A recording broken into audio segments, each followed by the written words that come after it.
Price God. Welcome to Holy spirit.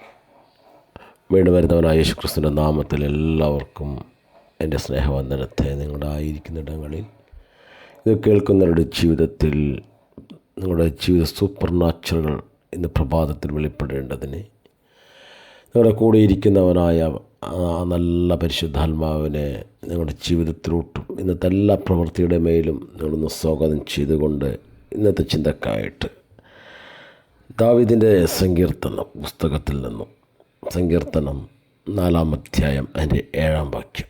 ധാന്യവും വീഞ്ഞും വർദ്ധിച്ചപ്പോൾ അവർക്കുണ്ടായതിലും അധികം സന്തോഷം നീ എൻ്റെ ഹൃദയത്തിൽ നൽകിയിരിക്കുന്നു. ഹല്ലേലൂയ. ദാവീദിൻ്റെ ഒരു സങ്കീർത്തനം.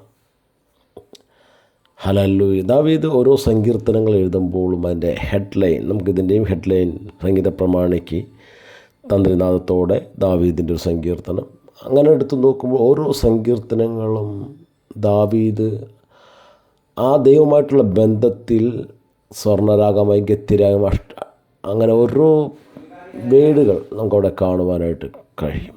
ഹല്ലേലൂയ. കാരണം അവിടെ തന്നെ പറയുന്നുണ്ട്, യഹോവ ഭക്തനെ തനിക്ക് വേണ്ടി ദൈവത്തിന് വേണ്ടി വേർതിരിച്ചിരിക്കുന്നു. ഇപ്പോൾ നമ്മൾ കേട്ടതും വായിക്കാൻ പോകുന്നതുമായ ആ വചനവും ധാന്യവും വീഞ്ഞും വർദ്ധിച്ചപ്പോൾ, സാധാരണ ഈ ലോകത്തിലുള്ളവർക്ക് അവരുടെ ജീവിതത്തിൽ ഒരു പ്രവൃത്തി അല്ലെങ്കിൽ ഒരു ബിസിനസ് ചെയ്യുമ്പോൾ അവർക്കുണ്ടാകുന്ന ഒരു സന്തോഷമുണ്ട്, അതിൽ നിന്ന് കിട്ടുന്ന ആ ലാഭവിഹിതം. പക്ഷേ ഓരോ ദൈവമക്കൾക്കും ദൈവത്തിന് വേണ്ടി വേർതിരിച്ചിരിക്കുന്നയോ യഹോവ ഭക്തൻ്റെയും ജീവിതത്തിൽ ധാന്യവും വീഞ്ഞും വർദ്ധിക്കുന്നതിനേക്കാളും അധികം സന്തോഷം. ഹല്ലേലൂയ. ദൈവം നമ്മുടെ ഹൃദയത്തിൽ നിറച്ചിരിക്കുന്നു അല്ലെങ്കിൽ നൽകിയിരിക്കുന്നു. ഹല്ലേലൂയ. ആമേൻ. ഹല്ലേലൂയ.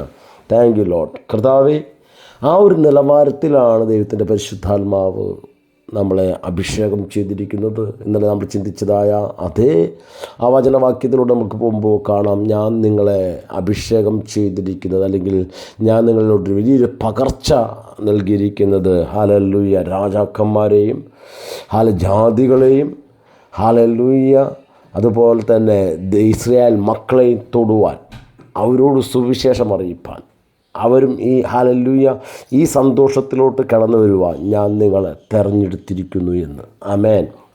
ഇവിടെ വായിച്ച സങ്കീർത്തനക്കാരൻ 4-ാം അധ്യായത്തിൻ്റെ 3-ാം വാക്യത്തിൽ അത് തന്നെയാണ് പറയുന്നത്, യഹോവ ഭക്തനെ തനിക്ക് വേണ്ടി വേർതിരിച്ചിരിക്കുന്നു. ഇന്ന് നമ്മളെ ഓരോരുത്തരെയും ദൈവത്തിന് വേണ്ടി വേർതിരിച്ചിരിക്കുന്നു. അതുകൊണ്ടാണ് നമ്മൾക്ക് ഹല്ലേലൂയ മറ്റൊന്നിലേക്കാളും അധികം സന്തോഷം ദൈവത്തിൻ്റെ തിരുവചനത്തിൽ നിന്നും നമ്മൾക്ക് അനുഭവിക്കാൻ കഴിയുന്നു. ആ സന്തോഷത്തിൽ നമ്മൾക്ക് ജീവിക്കാൻ കഴിയുന്നു. ഇന്ന് ആർക്കുമില്ലാത്ത വലിയ സമാധാനം നമ്മളിൽ ദൈവം നിറച്ചിരിക്കുന്നു. ഹല്ലേലൂയ. അതുകൊണ്ട് നമ്മൾ എഴുന്നേൽക്കുക, കർത്താവിൻ്റെ പ്രവൃത്തിയെ വെളിപ്പെടുത്തുവാൻ, ദൈവരാജ്യത്തിൻ്റെ ആ വിസ്തൃതിയിലോട്ട് ഹല്ലേലൂയ അനേകരെ കർത്താവിലേക്ക് അടുപ്പിക്കുവാൻ. ഹല്ലേലൂയ. ദൈവം നമ്മളെ വിളിച്ചിരിക്കുന്ന അഭിഷേകത്തിനകത്ത് ഹല്ലേലൂയ ഈ ഒരു അന്ത്യകാലഘട്ടത്തിൽ അസാധാരണമായ ഒരു അഭിഷേകം നമ്മുടെ മേലുണ്ട്. സാധാരണ ഒരു അഭിഷേകമല്ല, അസാധാരണത്വമുള്ള അഭിഷേകം, ഒരു അമാനുഷിക ശക്തി. ഹല്ലേലൂയ. ദൈവത്തിൻ്റെ മിതിവണ്ടിയായി, ദൈവത്തിൻ്റെ ഡുനാമിക്സായി നമ്മളെ ദൈവം ഈ കാലഘട്ടത്തിൽ ദൈവം നമ്മളെ വേർതിരിച്ചിരിക്കുന്നു. ഹല്ലേലൂയ. നിങ്ങളുടെ വിളിയിലോട്ട്, നിങ്ങളുടെ ആ എഴുന്നേൽപ്പിലോട്ട് യെശയ്യാപ്രവചനത്തിൽ പറഞ്ഞിരിക്കുന്നത് പോലെ ദൈവത്തിൻ്റെ പ്രകാശം നിങ്ങളുടെ മേൽ വന്നിരിക്കുന്നു. നിങ്ങൾ എഴുന്നേറ്റ് പ്രകാശിക്കുക. ഹല്ലേലൂയ. ഹല്ലേലൂയ. നിങ്ങൾ അനേകരെ നിങ്ങൾ ആയിരിക്കുന്ന ദേശത്തിൻ്റെ മേൽ സുവിശേഷവുമായി കടന്നു ചെന്ന് ആത്മനിറവ് പ്രാപിക്കുവാൻ തക്കവണ്ണം, അവരെ എഴുന്നേൽപ്പിക്കുവാൻ തക്കവണ്ണം ദൈവം നിങ്ങൾ ഓരോരുത്തരെയും ഇത് കേൾക്കുന്ന നിങ്ങളുടെ ജീവിതത്തിൽ എല്ലാ മേഖലകളിൽ, ഫിനാൻഷ്യൽ മേഖലകളിൽ, ഹെൽത്തിൻ്റെ മേൽ ബിസിനസ്സിൻ്റെ മേൽ ഹല്ലേലൂയ അതുപോലെ വിദ്യാഭ്യാസത്തിൻ്റെ മേൽ, തലമുറയുടെ മേൽ ഹല്ലേലൂയ ഭവനങ്ങളുടെ മേൽ എല്ലാത്തിൻ്റെ അസാധാരണമായ ദൈവകരം നിങ്ങൾക്ക് വേണ്ടി ചലിക്കട്ടെ. ഈ വചനങ്ങളാൽ ഇത് കേൾക്കുന്ന നിങ്ങളുടെ ജീവിതത്തിൽ വലിയ അനുഗ്രഹവും വലിയ ബ്ലെസ്സിങ്ങുമായി തീരട്ടെ. God bless you. ദൈവം നിങ്ങളെ അനുഗ്രഹിക്കട്ടെ. ആമേൻ.